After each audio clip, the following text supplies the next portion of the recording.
আত্মহত্যা কৰা বুলি এখন চিঠি লিখি থৈ গৈছিলে।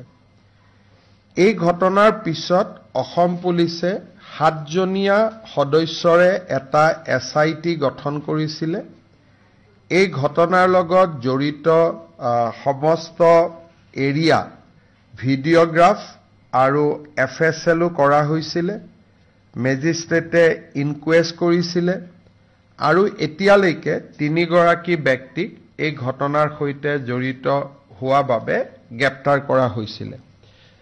আজি ৰাজ্য চৰকাৰৰ কেবিনেটে বিষয়টোৰ গুৰুত্ব আৰু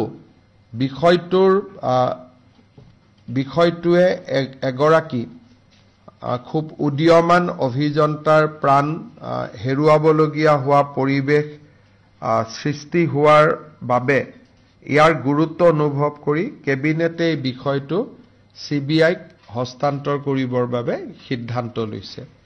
CBIৰ ডাইৰেক্টৰৰ লগত আমাৰ মুখ্য সচিবৰ কথা হৈছে। তেখেতসকলে কেছটো ল'ম বুলিও অনানুষ্ঠানিকভাৱে কৈছে, কিন্তু কেবিনেটে দিয়াৰ পৰা CBIয়ে লোৱালৈকে ইয়াৰ ভিতৰত প্ৰায় 20-25 দিনৰ এটা প্ৰক্ৰিয়া থাকে। গৃহ মন্ত্ৰালয়ৰ অনুমোদনো লাগে। আমি ৰাজ্য চৰকাৰে চেষ্টা কৰিম যাতে খৰতকীয়াকৈ CBIলৈকে যায়, কিন্তু তথাপিতো প্ৰক্ৰিয়াটোত কিছু সময় লাগিব।